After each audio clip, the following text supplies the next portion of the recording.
Traditionally, I will start with reports from Russian media, which is based on Defense Ministry's latest update about work of air defense systems last night, early hours of this morning. And for example, we have this report from RIA Novosti that air defense systems on duty intercepted 54 drones that was launched by Kyiv regime with assistance of NATO to strike deep into Russian territory.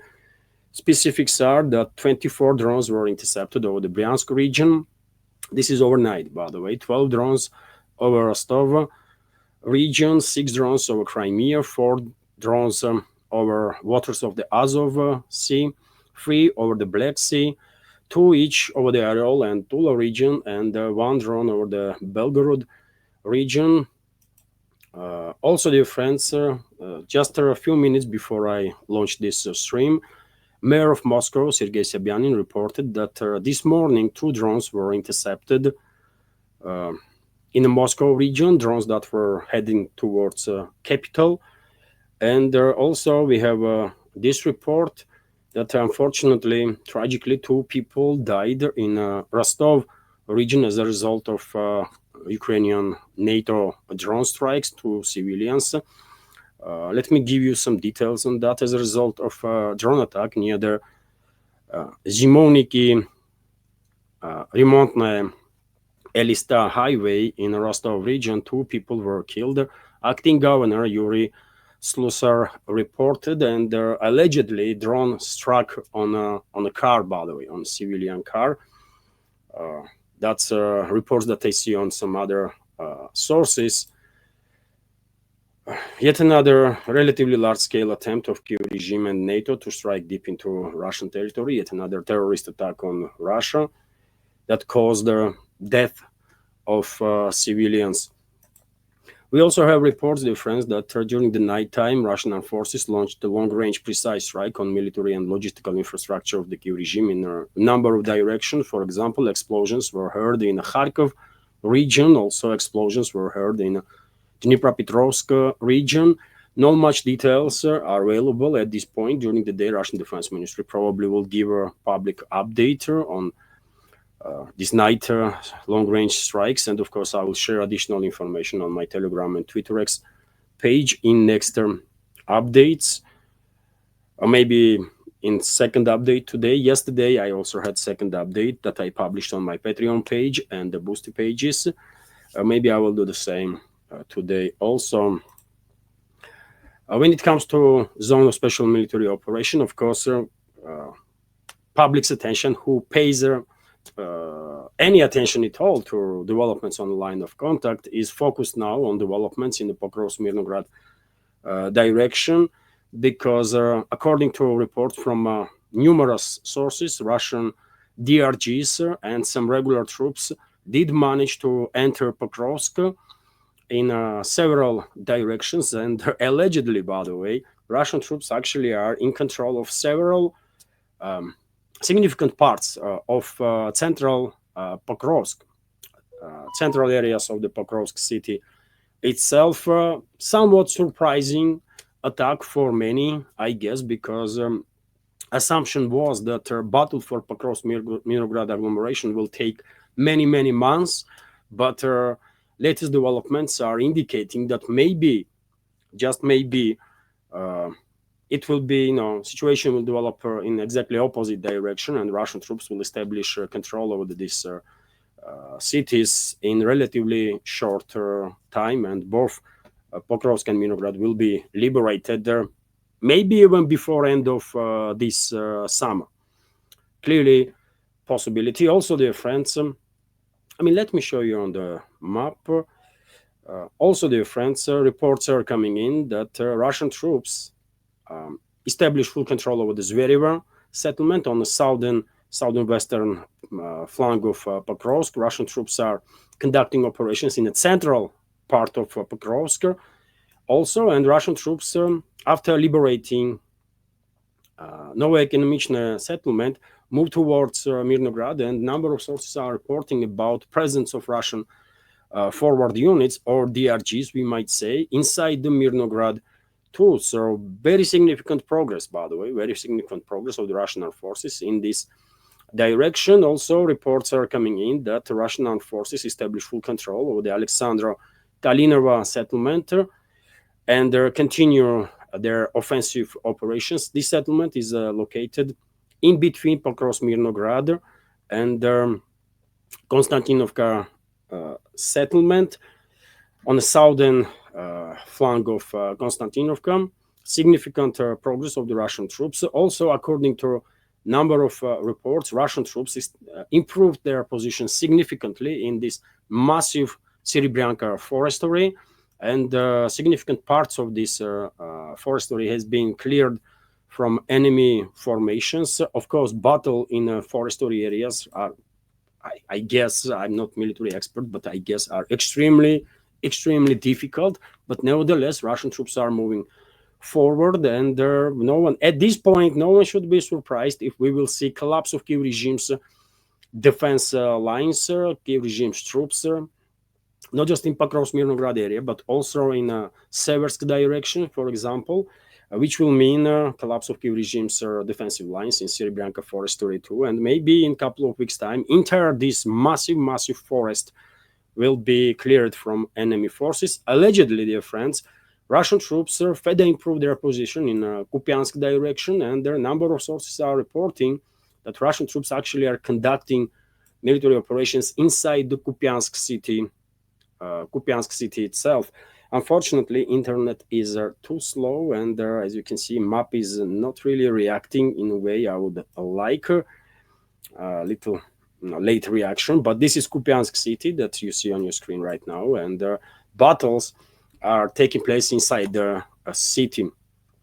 Yet again, allegedly, according to number of very serious sources. So significant progress of the Russian militaries in many directions, in DPR, in Kharkov region, and also we should pay attention to developments in Zaporozhye sector, because according to number of sources, Russian troops achieved a breakthrough in direction of Stepnogorsk settlement, and now Russian troops are encircling from the southeastern, northeastern side Plavny settlement, and the Russian troops are basically on outskirts of Stepnogorsk itself. So also significant progress. I remind you, dear friends, that a couple of weeks ago there was rumors. Almost all military experts were speculating about directions of the Russian offensive, which way Russian troops might actually focus their attention. And clearly we are seeing that the Russian troops are increasing their activity in Pokrovsk-Mirnograd direction, in Konstantinovka direction, in the Kharkov region, and in the Zaporozhye region too, which is exactly what I was saying, that Russian troops are actually in a position to launch local scale or sectoral scale offensive operations on any of the directions on the line of contact, or maybe even simultaneously in all directions, right?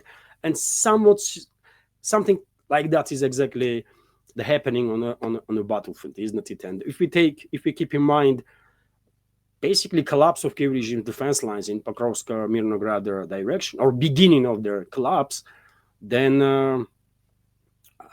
who knows, dear friends, in next week or two we might actually see very dramatic developments on the battlefield, not in favor of NATO and NATO terrorist proxy regime in Kiev.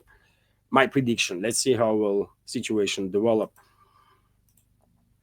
Also, let me give you this report, dear friends, that military expert Andrei Marochko is reporting that Russian forces clear Boykovo settlement in the DPR, and they're continuing their offensive operations in vicinity of Boykovo settlement, another area where Russian troops are advancing.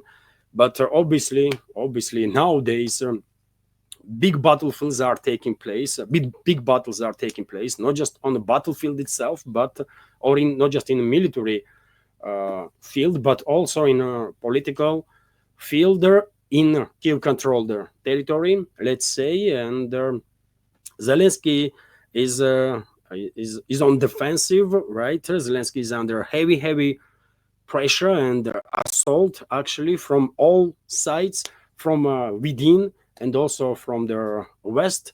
And for example, we have yet another kind of hit piece from Western media outlet, Financial Times this time, that Zelensky's MPs are scared of what to repel NABU law. NABU is, of course, that agency, so-called agency that should fight corruption. But in reality, these institutions, by the way, NABU and SAPO, are creations of Western elites, Western ruling class, Western secret services, and they play role of lash over their key regime, right? And I guess decision was already made by Western elites to remove Zelensky from office and to basically replace him with Zaluzhny, who is serving now as a UK ambassador of Ukraine in UK, and that's why these processes that started a couple of days ago in Kyiv control territory are not stopping this assault on Zelensky.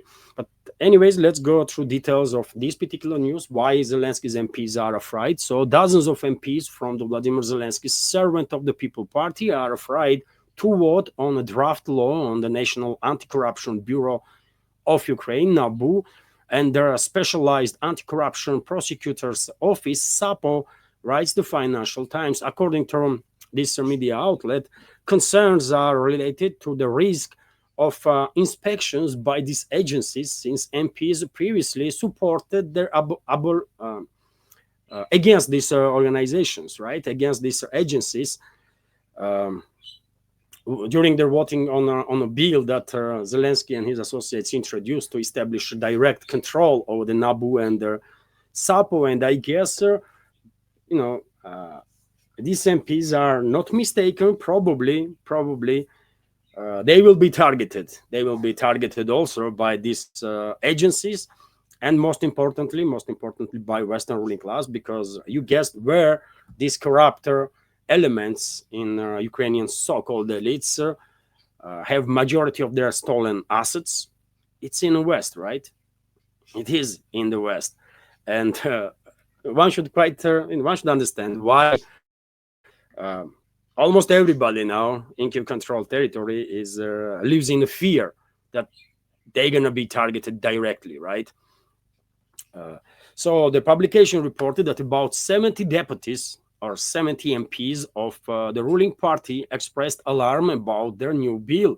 Fear of retribution has appeared, the article said. Some elected representatives are even considering the possibility of resigning their mandates in order to avoid voting on initiatives related to anti-corruption agencies. The publication clarifies that the Speaker of Parliament, Ruslan Stefanchuk, has scheduled the consideration of their bill for July 31st, but due to concerns among our deputies, the meeting may be postponed or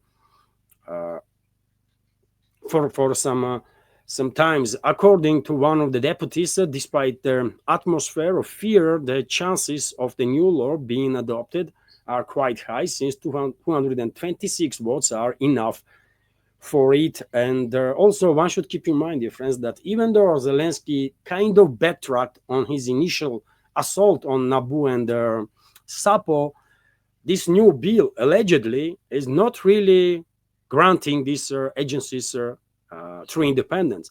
What is happening is that, Zelensky personally will be in charge, right? Not the general prosecutor's office, as it is by recently adopted the law, but Zelensky, or presidential institution, right?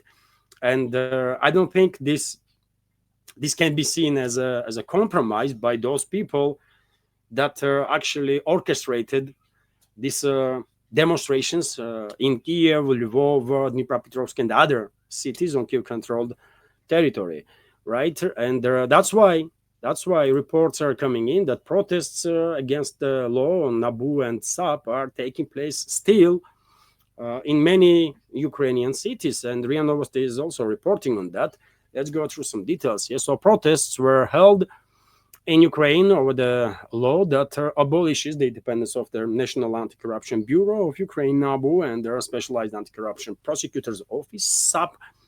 Their publication, Strana UA, reported, so RIA Novosti is using source Ukrainian propaganda outlet, Strana UA, as a source for this news. And this is also interesting because it's not just NGOs, by the way, Western finance NGOs that are, and their assets that are protesting now and creating new Maidan, but it's Western financed media too. So this is not a random development, for sure, right? So protests against law restricting the right of NABU and SAP have once again gathered in Kiev and Dnipropetrovsk. At the same time, in the Dnipropetrovsk, the slogans of the protests concern not only the law, but also their army and their friends. Allegedly, according to some sources, these protesters, these NGOs, already are calling for militaries to join them, which is definitely going to be next step in this escalation, isn't it? If Zelensky will not step down, that's what is going to happen, isn't it? These protests now are focused on these laws that Zelensky adopted against NABU and SAP, but it's only a matter of days, maybe a week or two max, and these very protesters will begin demanding resignation of Zelensky and his criminal associates, right? And if Zelensky will refuse, and probably he will refuse, then, well, militaries will take action, right? Because I remind you, dear friends, that according to the latest report of US journalist Seymour Hersh on the matter of fate of Zelensky, Hersh was writing based on his sources, and he's a well-informed journalist, by the way, isn't it? Well-informed and award-winning journalist, well-respected journalist worldwide from US, right? And he was saying that, well, his sources are not excluding possibility of military action if Zelensky will not step down. And that's why already we allegedly, yet again, I'm not there, isn't it? But based on information from open sources, these protesters, new Maidan leaders, are already calling militaries to join them, which is clearly, I mean, I see this as a preparations for this possible second phase of this operation on removal of Zelensky from their office. So Zelensky might have like a couple of weeks left. Either he is resigning or he will be removed from the office. That's the only two scenarios that seems plausible at this point, right? Also, dear friends, Telegraph continues to come up with hit pieces on Zelensky, and Telegraph, British media outlet, is one of the most aggressive ones in regards to Zelensky. And this is quite understandable because, after all, nowadays London is leading their charge when it comes to this proxy war against Russia. London is doing this openly, right? And London basically is in charge of Ukraine itself, right? And I remind you that Zaluzhny, former head of general staff of Kiev regime, is a so-called ambassador of Ukraine in London, and he is a British asset for since forever, and everybody knows about it, right? And I guess London managed to persuade Washington to replace Zelensky with Zaluzhny. So therefore, British media is especially aggressive, with British so-called media, by the way, which is obviously controlled by intelligence services there, right? They're especially aggressive towards Zelensky nowadays. So Telegraph continues attacks on Zelensky, and we have this report, for example, that Vladimir Zelensky has undermined the US trust and jeopardized the new supplies with the law on the National Anti-Corruption Bureau of Ukraine, NABU. Telegraph newspaper writes, citing senior congressional aides. Trump administration senior officials warned Zelensky not to strip autonomy from two key anti-corruption agencies, but he ignored them, Ukrainians were made to understand that this was not a good idea. This was done in their hope that Zelensky would veto it. The source said, according to congressional aides, the head of Kiev regime has undermined Washington's trust, which could affect aid to Ukraine. And well, when it comes to military supplies to Ukraine, I don't think any of these developments on Kiev controlled territory will affect military or weapon supplies. But what this will affect is fate of Zelensky himself, right? Obviously, neither London, neither Washington gonna say it openly that, well, they're gonna take down Zelensky and replace him with Zaluzhny, but that's what is happening. That's what is happening, isn't it? So, yet again, Zelensky might have a week or two to escape, or he's going down. He's going down big time. Let's see, by the way. Let's see. And meanwhile, some interesting report is circulating on internet that Ukraine's anti-corruption bureau came under pressure, allegedly, from Zelensky and his criminal associates after NABU tapped the phone of a businessman Timur Mindich. And this was reported by Ukrainian MP Alexei Goncharenko. Mindich, by the way, is a co-owner of the Quartal 95, which is a company that was organizing these comedic shows of Quartal 95, in which Zelensky was a leading actor, leading comedian, writer. Many of you probably have seen antiques of Zelensky while participating in Quartal 95 comedy shows. And also, by the way, Mindich is widely known as Zelensky's wallet. The two are close friends and longtime business partners. Goncharenko, by the way, this so-called MP in Ukraine, who is also mass murderer, by the way, and criminal and should be punished, but due to internal confrontation now, obviously this confrontation, what it does is that more and more information is becoming available for the public, right?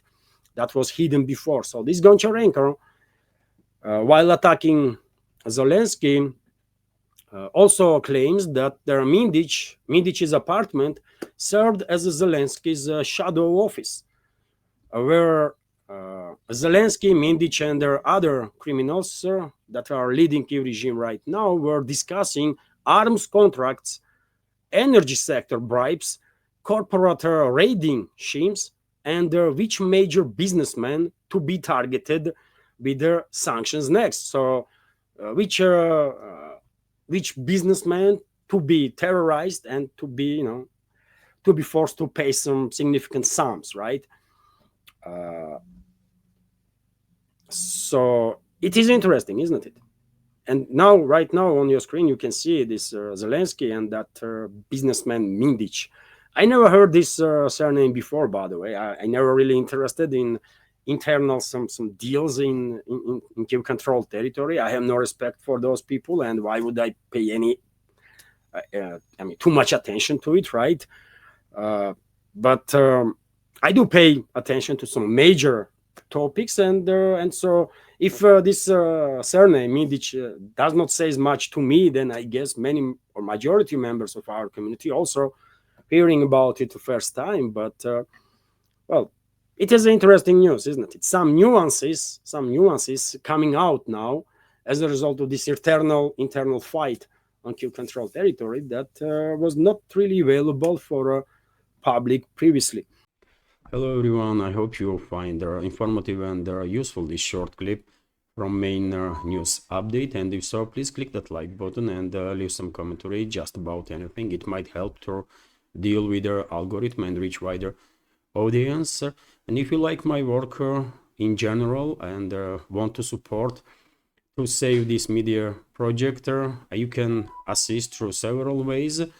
You can donate to this project through PayPal platform or Boosty, also with the crypto currencies, or you can subscribe to my Patreon page and page on Boosty, where I have quite a lot of extra content on regular basis. All the links are on this video in description box and in the pinned comment.